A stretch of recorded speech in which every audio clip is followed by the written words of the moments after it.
quero compartilhar uma palavra com vocês nessa manhã. Uma palavra muito especial. A nossa juventude puxou o carro dessa vez, nesse assunto. Como os irmãos sabem, nós estamos hoje é o dia 2 de setembro, e o Centro de Valorização da Vida, que é um órgão que trata com pessoas que enfrentam depressão, estabeleceu um marco de motivação, de prevenção, de cuidado. Me parece que já tem 2 anos esse movimento, que se chama Setembro Amarelo. Não é? Quantos já ouviram falar do Setembro Amarelo? Já ouviram falar? Setembro Amarelo, que é um movimento de, como sociedade, parar para pensar, refletir e fazer prevenção do suicídio, não é? E das consequências do enfrentamento da depressão, não é? Que é um tema tão caro, tão desafiador, mas ao mesmo tempo tão presente na vida da nossa sociedade. E tem alguns dados, pode colocar, Cristiano, por favor. Tem alguns dados que estão divulgados aí, que eu não tenho tempo para poder expor, ficou muito pequenininho, né? O Brasil tem a maior taxa de pessoas com depressão na América Latina. Não sei se você sabe disso, mas a gente que tem a fama de ser um país de povo feliz, de povo, a maior taxa está no Brasil, não é? Dados publicados pela Organização Mundial da Saúde apontam que 322 milhões de pessoas pelo mundo sofrem de depressão em 2017, esse dado. 18% a mais do que há 10 anos atrás, ou seja, em 10 anos o número de pessoas envolvidas com essa enfermidade, com essa luta, cresceu em 18%. Cerca de 4,4% da população do planeta sofre com depressão. E de acordo com a OMS ainda, que é a Organização Mundial de Saúde, a depressão é a doença que mais contribui com a incapacidade no mundo. Incapacidade no sentido de ter condições plenas de trabalhar, de estudar, de organizar a vida. Não é? Mais do que outras situações de acidente, de violência urbana, ou seja, a depressão ela acaba sendo um incapacitador ainda mais forte do que todas essas outras coisas que a gente lida nas realidades urbanas, né? É cerca de 7,5%. Ela também é a principal causa de morte por suicídio, com cerca de 800 mil casos por ano. Então, tem um dado alarmante, que a cada 40 segundos uma pessoa morre vítima dessa situação, vítima de suicídio. Ou seja, enquanto nós estamos reunidos aqui, várias pessoas já perderam a vida como resultado dessa enfermidade. E no nosso meio, muito tempo, isso foi um tabu, não é? Um tema tratado como fraqueza, como desistência de Deus, como pecado mortal, não é?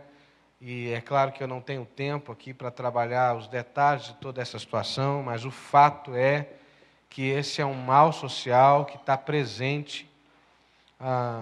Eu vou fazer uma pesquisa rápida aqui. Quantos aqui conhecem alguém que enfrenta depressão? Levanta a mão, por favor. Quantos conhecem alguém que enfrenta depressão?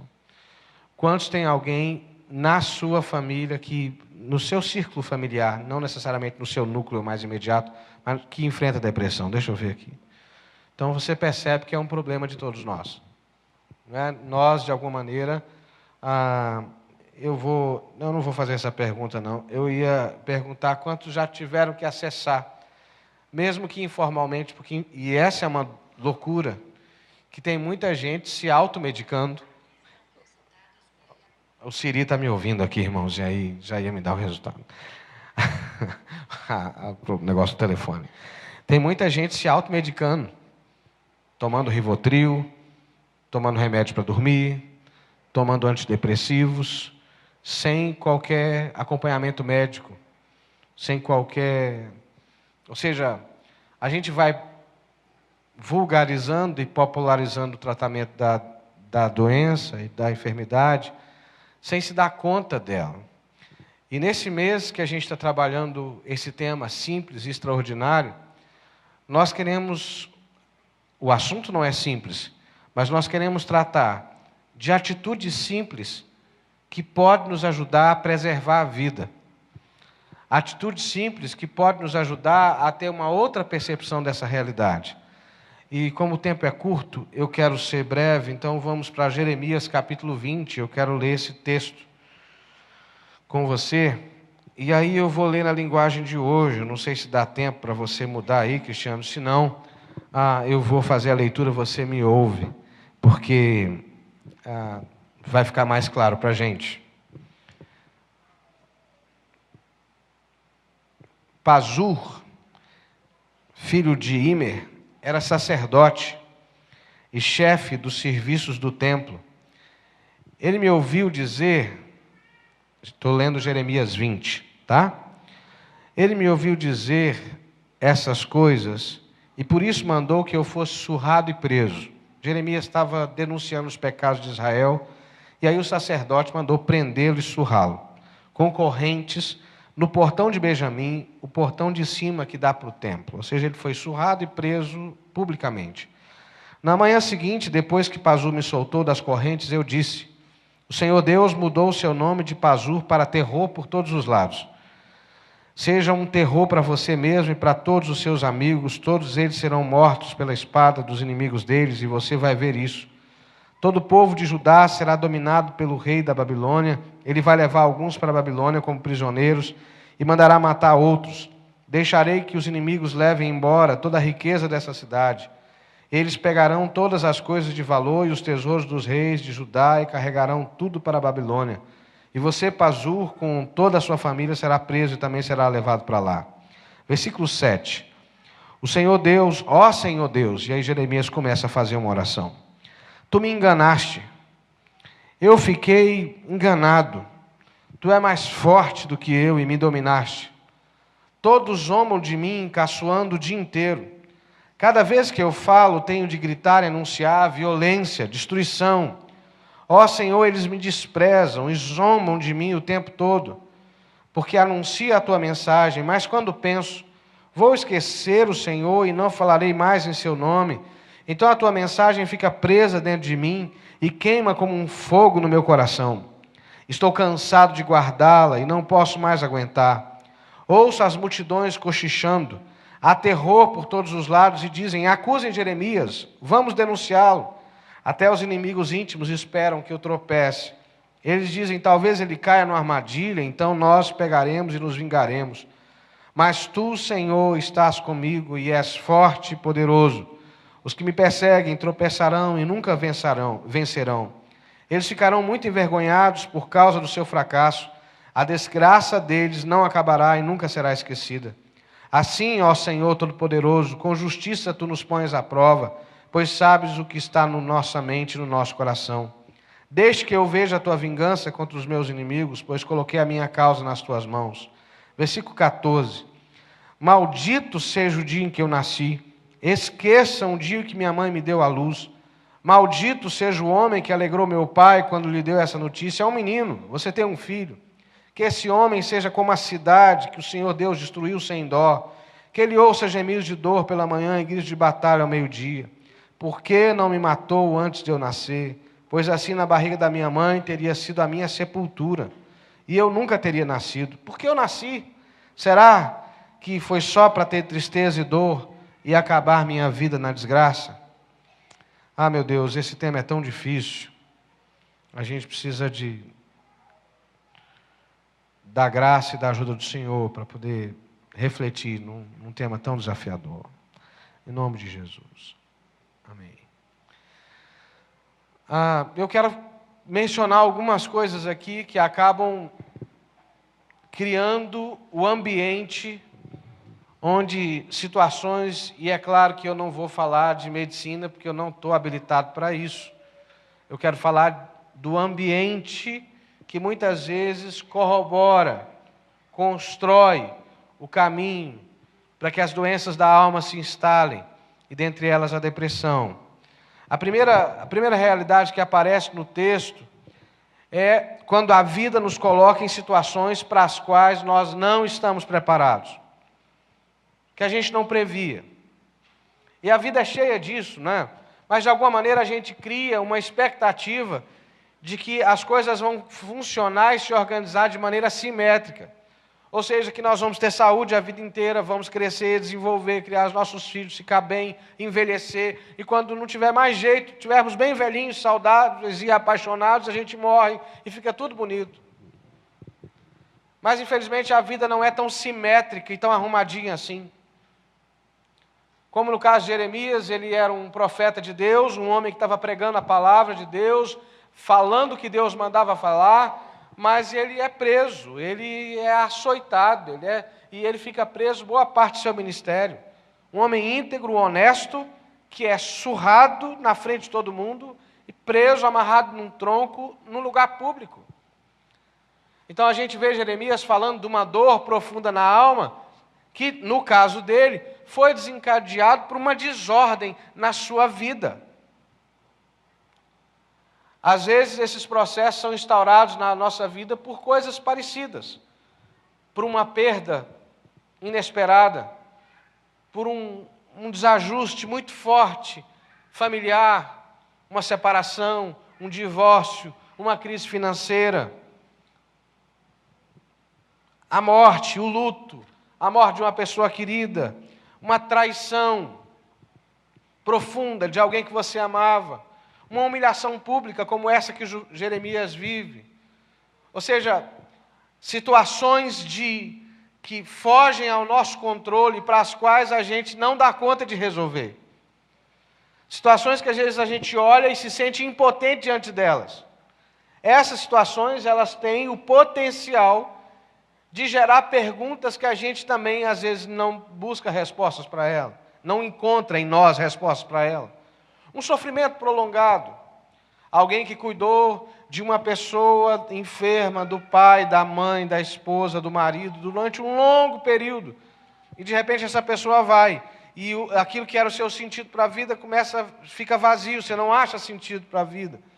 Ou de repente alguém que foi muito bem profissionalmente durante a vida toda, mas de repente entra num platô e não acha respostas para esse momento. Entra numa crise, não consegue uma nova colocação, e aí de repente aquelas convicções que sempre foram sólidas começam a ficar frágeis, sensíveis à mudança.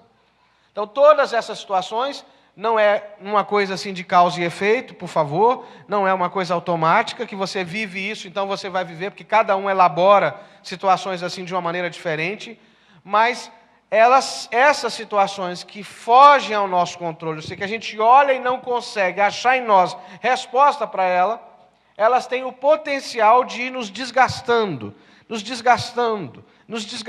emocionalmente. E se a gente não dá conta delas, então elas acabam às vezes saindo mesmo do controle. E eu quero de novo ressalvar que eu não estou falando de medicina aqui, porque não me caberia, não é verdade? Aquilo que tange as funções do corpo, as condições orgânicas, eu não tenho habilitação para falar, você vai ter que estudar de outra forma. Mas o que acontece com Jeremias é isso. A vida dele vira de cabeça para baixo e isso mexe drasticamente com a forma dele encarar a vida, dele encarar o mundo, dele olhar para a realidade. Porque por mais que não deva ser assim, nós estamos muito suscetíveis à influência do meio. Nós estamos muito suscetíveis ao ambiente que a gente vive, à realidade que a gente vive. O que nós vamos aprender hoje é que a gente precisa, de alguma maneira, colocar a cabeça para fora disso um pouco, desse ambiente, e enxergar outras possibilidades. Mas deixa eu avançar mais um pouco. Quando a vida chega nesse patamar, aquilo que devia ser natural para a gente começa a se transformar em peso. É o que acontece com Jeremias. Ele diz assim para Deus: Senhor, o Senhor me enganou, o Senhor me seduziu, e eu seduzido fiquei, o Senhor foi mais forte do que eu. Eu quero parar de falar, porque toda vez que eu falo, eu sofro escárnio, as pessoas zombam de mim, mas não dá para parar de falar, porque quando eu vou parar, a tua voz em mim é como um fogo que queima no meu peito. Mas observe que Jeremias está falando da atividade dele como profeta. Se você ler Jeremias 1, você vai ver Deus falando para Jeremias o seguinte: antes que você nascesse, no ventre da sua mãe, eu te constituí profeta das nações, eu te consagrei. E Deus fala isso para Jeremias quando ele ainda é moço, porque Deus diz para ele: não diga que você não passa de uma criança. Mas aquilo que Jeremias foi forjado para ser, foi preparado para ser, desde a sua pequenez, agora ficou peso. Ele fala disso com dor.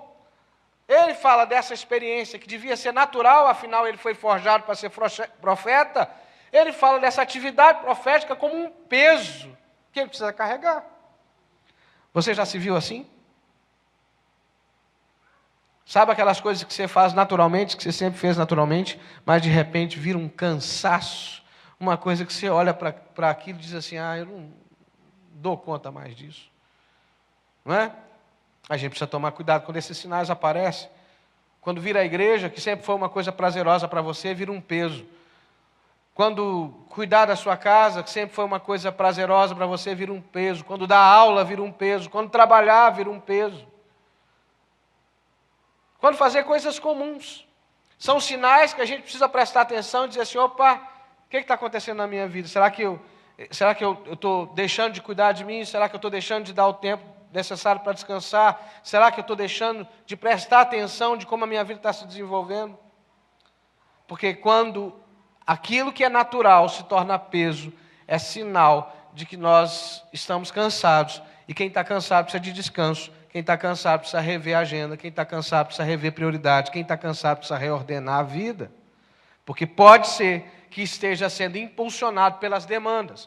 Pode ser que deixou de pensar com propósito, deixou de pensar com foco, deixou de ver sentido nas coisas e está sendo empurrado por uma luta, por um sofrimento, por uma enfermidade, por uma tristeza, por uma dor. E aí você trabalha sem pensar, você faz as coisas sem se dar conta do que está fazendo, e isso te agride. E isso me agride e te agride também. Alguém já passou por essa experiência aqui? Eu já passei. Já passou? De procurar o ambiente de trabalho e aquele ambiente se tornar um ambiente pesado para você? Quando aquilo que devia ser natural se torna um peso. Quando os relacionamentos perdem o sentido. Jeremias diz assim: os meus amigos, eles só zombam de mim. Aqueles que são mais próximos, eles estão esperando pela minha queda. O que acontece com Jeremias? De repente é mesmo verdade o que ele está dizendo, mas a sensação dele, parecida com a de Elias, lembra de Elias na caverna? Todos me abandonaram e eu fiquei só. Um sentimento de que ninguém entende o que você está passando. De que ninguém consegue olhar para você e entender o sentimento que vai lá dentro.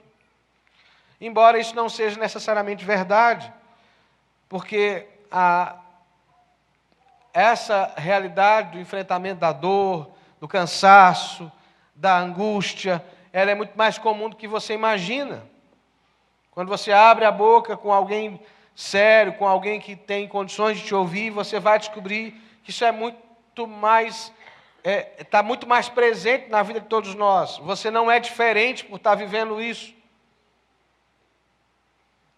Mas o fato é que o nosso olhar, até para as pessoas que nos amam e que nós amamos, começam a ficar contaminado.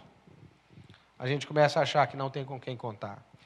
Quando Deus vai conversar com Elias, Deus diz para Elias assim: Elias, tem mais 7.000 com você. Ou seja, você não está só. Tem mais gente que está passando pela situação que você está passando. Nesse encontro de pastores dessa rede que eu participo anualmente, a gente se encontra, foi agora, meados de agosto, nós tratamos desse tema. Amanhã eu estou indo para um outro encontro de pastores, terça-feira, onde a gente vai tratar desse tema também. Essa semana, nós perdemos um pastor lá nos Estados Unidos, um pastor de uma grande igreja, não é?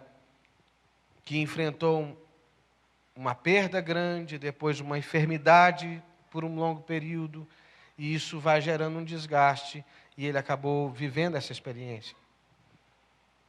Quer dizer, ninguém está livre disso.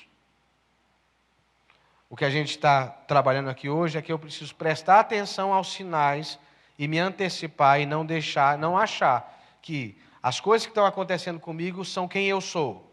Eu sou isso. Eu não tenho mais prazer em trabalhar. Eu não acredito mais nas pessoas. Não, não é verdade. Você pode estar passando por um processo que você precisa dar atenção a ele e cuidar dele. Porque como você, há outros que passam por situações semelhantes, mas a decisão que você precisa tomar é prestar atenção nesses sinais e buscar ajuda. Deixa eu falar mais um sinal que está aqui. Não sei se vocês estão guardando comigo. O cansaço, a exaustão que vem de situações para as quais eu não tenho resposta. A perda de prazer para aquilo que tinha que ser natural. Trabalhar, produzir, aquilo que você sempre fez com os pés nas costas. De repente começa a ficar muito pesado. Uma posição muito ácida em relação aos seus relacionamentos. Ninguém te entende, ninguém sabe o que você está passando, ninguém... Isso é verdade no seu sentimento, mas não é necessariamente verdade na prática. A tua emoção pode estar servindo de óculos para você. E o resultado é que você vai se isolando cada vez mais. Vai ficando sozinho. E é tudo que uma pessoa cansada não precisa. É tudo que uma pessoa cansada precisa fugir do isolamento. Porque é na comunidade, é no relacionamento que nós somos sarados. É na abertura dos nossos dramas, das nossas feridas, que nós somos restaurados. E aí começa, quando a gente acha que não tem controle sobre a vida e que a vida nos deu uma rasteira. Quando as coisas que a gente faz naturalmente perdem sentido. Quando os relacionamentos perdem sentido. A morte se torna vizinha. Pensamentos de morte começam a aparecer e acontecer de forma mais natural. Olha como Jeremias é... E por que isso aqui está na Bíblia, gente? Para que você já se sentiu assim algum dia, saiba, Jeremias não morreu dessa angústia. Jeremias enfrentou situações ainda mais difíceis, mas viveu de maneira saudável, porque teve coragem de dizer o que estava sentindo e o que estava vivendo. Mas olha o que Jeremias deseja. Ele diz assim: maldito o homem que avisou para o meu pai que ele ia ter um filho homem. Ah, Deus, por que o Senhor não me matou no ventre da minha mãe? Por que o Senhor não fez do ventre da minha mãe a minha sepultura? A gente lê a Bíblia e às vezes lê de uma forma poética e se distancia disso. Mas você tem um homem de Deus, o profeta, dizendo assim: eu queria ter morrido antes de nascer, porque essa vida começa a não fazer sentido mais para mim. E esse é um outro sinal que eu preciso prestar atenção. Quando essas sequências de coisas que deixam de fazer sentido, como o trabalho, como os relacionamentos, começam a afetar a minha própria existência. Eu não estou me sentindo, eu começo a ter pensamentos de desistência da vida, pensamentos de morte, que às vezes vêm de forma variada, não é? Eu posso ficar imaginando eu me envolvendo num acidente, eu posso ficar imaginando coisas trágicas, até a pensar, eu queria morrer. Na verdade, quem vive essa experiência não quer morrer. Quem vive essa experiência quer se livrar do sofrimento. É um sintoma de um processo de enfermidade que precisa ser levado a sério. É impressionante como é que são as pessoas. Às vezes a gente está sentindo... Quem já sentiu uma dor aqui no peito e foi correndo para o hospital e chegou lá, o médico disse assim: toma um Luftal. Já viveram essa experiência? Hein? Olha, toma um Luftal que vai ficar bem. Ou seja, você comeu uma comida muito gasosa, mas porque doeu no peito, você corre para o hospital. Porque há uma cultura de medo de problemas cardíacos. Não é assim? É ou não é? Mas você vai percebendo uma série de sinais de que a sua emoção não vai bem e você acha que é coisa sua. Você acha que é problema seu, que ninguém tem nada a ver com isso, que você não precisa de ajuda, que você vai superar. Percebe? Se esses sinais começam a acontecer, eu preciso procurar ajuda. Porque hoje em dia a gente já tem um estudo claro desse processo. E talvez eu, por exemplo, desde que cheguei para Petrópolis, não sei se é por causa do frio e também por causa do sobrepeso, não é? Eu tomo remédio para pressão, não é? E religiosamente, todos os dias, eu tomo lá o meu comprimidinho para pressão. Por que a gente dá atenção a essas coisas? E talvez os médicos dizem para mim, você vai usar isso durante... Eu pretendo emagrecer, viu, irmãos? Orem por mim. É difícil. Orem por mim, né? Para Deus me ajudar a fechar a boca, né? Eu não sei se é porque a gente vive trabalhando com a fala e a boca está aberta sempre. É difícil fechar para as outras coisas. Mas o médico já disse, talvez você vai ter que usar isso a vida inteira. E quando a gente começa um tratamento para questões relacionadas à depressão, a gente já começa a achar que é um absurdo eu precisar de um remédio dessa natureza. É um absurdo, eu já estou tomando esse remédio por 1 ano e eu queria ficar livre dele. Por que ninguém vive orando para ficar livre do remédio da pressão? Mas quando você precisa tomar um antidepressivo, você acha que você está faltando fé, você acha que você ficou pior porque você está tomando um antidepressivo. Que história é essa? Da onde que vem isso? Qual a diferença entre uma coisa e outra? Por que tomar um remédio de pressão não te faz pior do que tomar um antidepressivo? Quem é que falou que precisar de um antidepressivo é sinal de fraqueza? De onde é que está escrito isso? O povo, você vai dizer, pastor, o povo da Bíblia não tinha. Não tinha mesmo, não. Eles morriam de doenças básicas, que hoje a gente trata delas. Morriam cedo.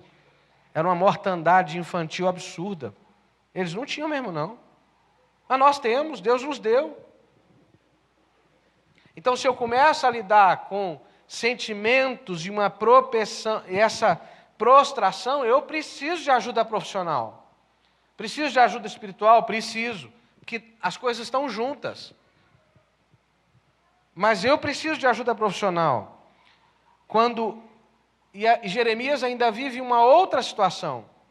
Jeremias começa a ter incertezas do seu futuro. Não é? Se você der uma olhada no texto que nós lemos, nos últimos versículos de Jeremias, ele vai dizer assim, olha, por que eu nasci? Antes ele já falou que queria ter morrido no ventre da mãe dele, não é? Ele não está falando mais disso. Ele não está falando mais de sentimentos de morte. Ele começa a questionar a existência dele, o propósito da vida dele. Por que eu nasci? Será que foi só para ter tristeza e dor? Jeremias está dizendo. E é um outro sinal. Quando a gente olha para a vida e não consegue ter perspectiva de futuro. Não começa a não... Eu olho e não vejo razão de ser. O que eu estou fazendo aqui? Eu não sirvo para mais nada. Eu não posso fazer isso, eu não posso fazer aquilo. Não posso... Mentira. Não é verdade. Mas é assim que você se sente. A gente começa a se sentir como se eu sou descartável, eu sou dispensável nessa vida.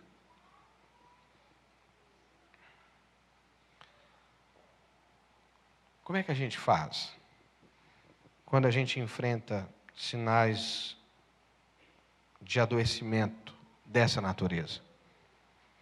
Talvez você não tenha vivido um ou outro item dessa escala de sinais que eu falei aqui, mas há outros que você identifica. Uma compulsão para uma determinada coisa, uma ansiedade fora de controle, uma irritabilidade muito grande. Você briga com todo mundo que está à sua volta, porque há algo dentro de você que você não está dando conta de lidar com ela. Eu poderia falar de muitos outros sinais aqui. A primeira coisa que eu quero te dizer é o seguinte: você precisa ter coragem para falar disso. Porque diferente do que você pensa, isso não é um problema que te desmerece. Esse é um mal que afeta a nossa geração, que passou a viver acelerada demais, que tem mais informações do que dá conta de gerir, que lida com expectativas irreais o tempo inteiro, que lida com excesso de trabalho, excesso de demanda, excesso de expectativa. É um sinal desse tempo. E que todos nós precisamos nos dar conta dele. Eu mesmo aqui, o seu pastor que está falando com você, já tive momentos que precisei lidar com exaustão, com a sobrecarga, com o estresse que foi fruto do desrespeito de todos os meus limites. Precisei de ajuda médica. Porque eu comecei a perceber sinais que não eram naturais para mim. E graças a Deus, fiz o tratamento que era necessário, fui liberado do remédio e consigo trabalhar normalmente, mas houve um momento que, por conta do desrespeito que eu mesmo fiz, com o meu tempo, com a minha agenda, a minha emoção e o meu físico, não deu conta. Estou falando de mim, para você se dar conta de que ninguém está livre disso. A Bíblia fala de Elias, a Bíblia fala de Jeremias, a Bíblia fala de João Batista, que lá preso, ele tinha dito que Jesus era o mestre, mas lá preso, ele diz assim: é o Senhor mesmo ou a gente aguarda outro? Porque a situação mudou o olhar dele. Percebe? Não mudou nada do que Deus estava fazendo, mas a cadeia mudou o olhar de João Batista. Ele que tinha certeza, e quando Jesus chega para ser batizado, diz assim: é o Senhor que tem que me batizar. Agora, lá dentro da prisão, diz assim: é o Senhor mesmo, ou a gente aguarda outro? Percebe? Jesus, o próprio Jesus, nas vésperas da crucificação, suou sangue. Não é que suou sangue, saiu sangue entre os poros, pelos poros. E eu poderia chamar alguém da área de saúde para explicar que aquilo é um resultado de um nível muito alto de estresse. Não era um milagre, não. Era o corpo de Jesus lidando com o excesso de estresse que ele estava lidando. Entende? Então, se Deus não escondeu isso da gente, está tudo registrado na Bíblia, há centenas de anos, há milhares de anos, é para que você saiba que há esperança. E é interessante que Jeremias, mesmo sem saber, ele diz algo que me chamou muita atenção, que me parece que é o que ajuda Jeremias, e eu caminho para fechar, a dar conta desse sofrimento, porque Jeremias ainda vai viver sofrimentos muito mais agudos. Jeremias vai presenciar nos seus dias mães cozendo filhos para comer. A miséria é tão profunda que Jeremias lida com isso. A cidade foi abandonada e Jeremias lidou com isso. Você imagina a dor de lidar com isso, tendo avisado o povo que isso aconteceria. Mas Jeremias diz assim: tu, Senhor, estás comigo, e és forte e poderoso. É simples e extraordinário. Sabe qual é a descoberta que a gente precisa fazer? Nesse mundo pragmático nosso, nós temos a expectativa de ter resposta para todas as coisas. E tem coisas que não têm resposta. Tem uma frase que se tornou um jargão entre nós cristãos que não é totalmente verdadeira. Que para tudo tem um propósito. É uma distorção de uma outra frase, que é verdadeira. Porque essa primeira não tem na Bíblia, que tudo tem um propósito. O que a Bíblia diz é que todas as coisas cooperam. Ou seja, Deus é capaz de transformar a mais miserável perda numa oportunidade de crescimento. Mas dizer que tudo tem propósito é dizer que Deus usou de uma perda para poder me abençoar. Então Deus quis a perda para poder... Isso não faz sentido biblicamente. Ou talvez você até disse, mas nem tudo tem propósito. Eu não consigo explicar propósito para uma esposa que perde um marido acidentalmente num acidente de trânsito. Para uma mãe que tem o filho morto numa bala perdida. Que propósito que tem isso? Eu não consigo ver propósito para alguém que perde um ente querido em 8 meses afetado por um câncer. Eu não consigo ver propósito nessas coisas. E às vezes essa tendência muito nossa, protestante, de querer dar resposta para tudo, nos atrapalha. Porque às vezes as nossas respostas não são convincentes para nós mesmos. A gente fala, mas elas não nos respondem.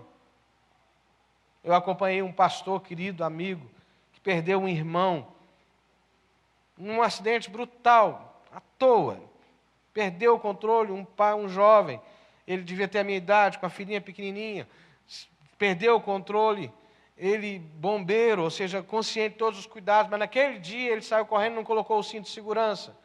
E bateu e faleceu, morreu. Como é que eu falo dessa dor e procuro o propósito? A única coisa que eu disse para ele foi assim, Deus está aqui com a gente. E é isso que Jeremias descobre. Como os amigos de Daniel, que diz para o rei assim, olha rei, fica o senhor sabendo, que se Deus quiser, Ele nos livra. Mas se Ele não quiser, Ele não vai nos livrar. Mas, olha, nós não vamos adorar a imagem que o Senhor construiu. Quer morramos, quer vivamos, somos do... Sabe qual a certeza que nós temos? É aquela que Jesus disse, eis que estou convosco todos os dias, até a consumação do século. Tem muita coisa que acontece nessa terra que não é propósito de Deus, que não é plano de Deus, é fruto da vontade permissiva de Deus, ou seja, Deus permite, porque nos deu autonomia para fazer escolhas. Entende? E como há coisas que são fruto direto das nossas escolhas, como por exemplo, é fruto da escolha do ser humano alterar geneticamente toda a constituição das plantas, das coisas, dos vegetais que a gente está comendo, e a gente enfrenta. É fruto da decisão humana colocar glúten em tudo que a gente come, e a gente está enfrentando as consequências disso. É fruto da escolha humana acelerar a vida até um ritmo que a gente não aguenta mais, e nós estamos colhendo. Deus não vai nos impedir de fazer isso, mas sabe de uma coisa que Ele faz? Ele se coloca junto da gente, dizendo assim, eu estou aqui à sua disposição. E a Bíblia diz, Ele é forte e poderoso. Sabe o que eu quero te dizer hoje? Que na nossa dor, Deus se faz presente. Amém? Quantos podem dizer isso aqui comigo? Naquelas situações para as quais a gente não tem resposta, Deus está presente. No dia da angústia, Deus está presente. Deus não precisa que você se sinta bem para estar presente com você. Ele está com você no dia do choro, Ele está com você no dia da angústia, Ele está com você no dia do pesar, Ele está com você no dia da derrota e no dia da vitória, porque o amor dele é incondicional e independe da nossa circunstância.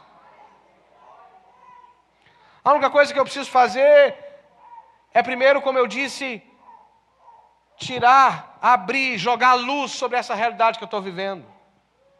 Abrir o meu coração, procurar uma ajuda profissional, procurar um psiquiatra, sim, procurar um tratamento psicológico, sim, sabe? Procurar ajuda médica, sim, porque às vezes esse processo de adoecimento já se avançou todo, que você vai precisar de uma indução química. Sim, é verdade. Eu já vi casos de milagres que Deus fez com pessoas que estavam enfrentando depressão e foram curados no altar, foram curados nos relacionamentos. Já vi sim. Mas já vi Deus levantar muita gente através do medicamento também. Já vi pessoas que vão precisar viver uma vida inteira usando medicamentos, assim como usam um medicamento para pressão, mas têm uma vida saudável. Então a gente precisa parar com esse preconceito bobo de achar que as doenças da alma, elas nos desmerecem, elas nos colocam numa condição, não, elas são tão reais como as doenças físicas. E a verdade bíblica é que Deus está conosco e Ele é forte e poderoso. Essa é a descoberta de Jeremias. O Senhor está comigo e Ele é forte e poderoso. O Senhor está comigo. Você pode dizer? O Senhor está comigo e Ele é forte e poderoso. No Brasil, a gente tem uma cultura miserável de quando a pessoa está enfrentando um sofrimento, uma dor, a gente diz assim, não fica assim não. Vai melhorar. Chora não, bobo. Vai passar. Essa é uma boa notícia que a gente pode até trabalhar sim. De que nenhuma dor é para sempre. Que nenhuma angústia é para sempre.